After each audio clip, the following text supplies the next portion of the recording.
એવું દેખાય છે. તો પહેલા તો ઘણું બધું કેવું છે પુરુષોત્તમ રૂપાલા સરકારને, પણ જે આપણી આન બાન અને શાન ઉપરની જે વાત છે ને પેલી કરવી છે. આ લોકોએ આપણી બેન દીકરીઓ ઉપર જે શબ્દો કર્યા અને આજે તો બપોરે આપણી જે પાઘડી કહેવાય ને નીચે પાડી દીધી, એટલે આપણે સર્વસ્વ પાડી દીધું. આ લોકોએ આપણા ક્ષત્રિયોને નીચે દબાવવા માટેનો સતત પ્રયત્નો કર્યા છે.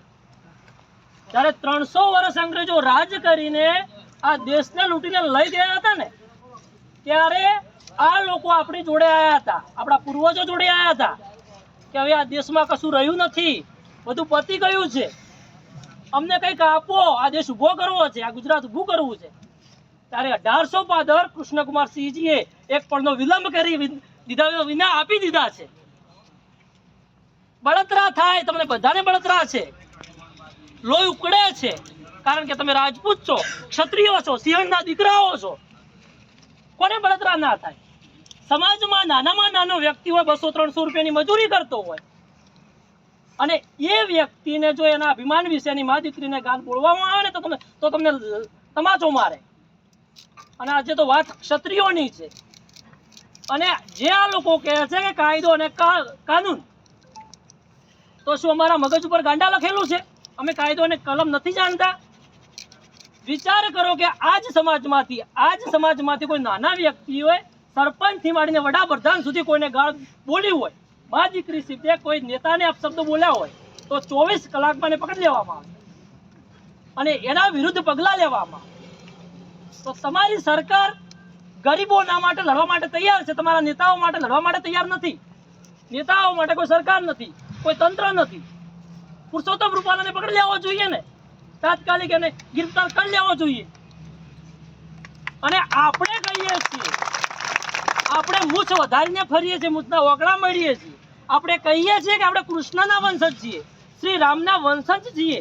અમારા પૂર્વજોએ અંગ્રેજો સામે યુદ્ધ લડ્યું છે, અમારા પાળિયા બંધાણા છે. તો તમને આજ કહું છું, 5000 વર્ષથી માંડીને 2024 સુધી ક્ષત્રિય ઉપર કોઈ કલંક લાગ્યો નથી.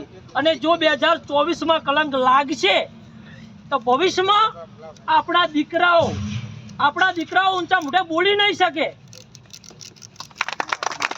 આપણા ક્ષત્રિય સમાજને જો 2024માં જોનો સળસળતો જવાબ ન આપ્યો તો તમે કોઈને મોઢું બતાવવાને લાયક નહીં રહો યાર.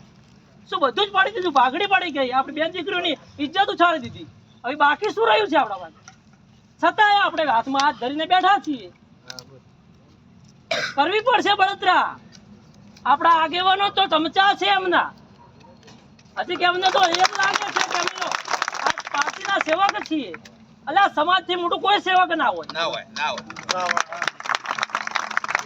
અને પુરુષોત્તમ રૂપાલા તું એમ કહે છે આ સમાજ વિશે ન બોલવાનું બોલી ગયો.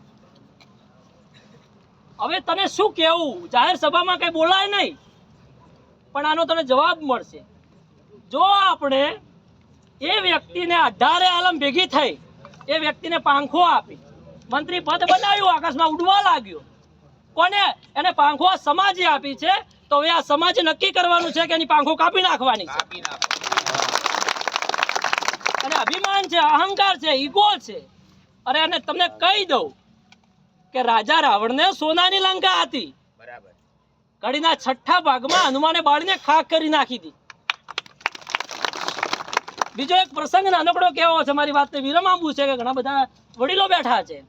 મહાભારતનું યુદ્ધ, અર્જુનને પોતાના સગાવાલા સામે, કાકા બાપાના ભાઈઓ સામે લડવાનું હતું. આપણે તો આજે સરકાર સામે લડવાનું છે. આપણા બાપ દાદાઓ અંગ્રેજો સામે લડ્યા છે, આપણે તો આજ પોતાના સામે લડવાનું છે. તો શેનો ડર, શેનો કાયદો, શેનો કાલમ? અરે ભેગા થો ભાઈ, વાત કરીને માથા બતાવો. એકને પૂરશે, બેને પૂરશે, 5000ને પૂરશે, જેલો નાની પડશે. અને આજે નહીં બોલો તો ભવિષ્યમાં બોલી નહીં શકો, એટલું યાદ રાખજો. ભવિષ્યમાં તમને ક્ષત્રિય તરીકે ધિક્કાર ગણવામાં આવશે, કારણ કે 5000 વર્ષથી મળીને આજ સુધી કોઈ ક્ષત્રિયોને કલંક લાગ્યો નથી. કયા ઇતિહાસમાં લખેલું છે ક્ષત્રિયોને કલંક લાગ્યો? આજે સમાજને નીચો દેખાડવાની વાતો છે. આ દેશને વધારેમાં વધારે ઉભો કરવા માટે જેમને બલિદાનો આપ્યા છે, અરે યુવાનો, એ લોકો એમ છે કહે છે કે ક્ષત્રિયો આટલા જ છે. અરે આનાથી તો લાખો ગણા દેશ માટે હોમાઈ ગયા છે, માથા કપાવ્યા છે, લોહીની નદીઓ હેડી હતી, ત્યારે ક્યાં ગયા હતા બધા? મહારાણા પ્રતાપ હોય, ચિત્તોડની અંદર યુદ્ધ થાય ને તો એ પોતાની કિલ્લાની ચિંતા ક્યારે કરી નથી, 18 આલમને યાદ કરતો હતો કે મારું ચિત્તોડ છે. આજે તમારી સાથે નથી, તમને નથી ગણવા, તમને નીચે બેસાડવાની વાતો છે. એટલે આપણે ઊભું રહેવાનું છે, એકમત બનવાનું છે ને એમને દેખાડી બેસાડવાનું છે. આજે ભાઈએ કીધું કે આપણે જાહેર રાખવાનું છે, આજે ડરી ગયા, પાછા પડી ગયા તો વાત પૂરી થઈ ગઈ. બધા સમાજોને ટિપ્પણીઓ કરે જ છે, પણ એમને બતાવવું છે કે ક્ષત્રિયો અને બીજા વર્ણમાં ફરક છે. આ દેશમાં તમે મૂછો વધારીને ફરો છો ને, એ અમને તમારું ગર્વ હોવું જોઈએ સાહેબ. આપણે ગામમાં તો ફરીએ, તલવારો કાઢીને વિડીયો બનાવી, વિડીયો વાયરલ થાય. આજે બતાવો, એ માથાઓ લઈને આવો. આજે આવી ગયું છે, લડવાનો સમય આવ્યો. બસ આજે જાગવાનું છે, અને આજે નહીં જાગ્યા તો ક્યારે નહીં જાગે. બરોબર? આટલું કહી અને મારી વાતને વિરામ આપું છું. જય હિન્દ, જય ભારત.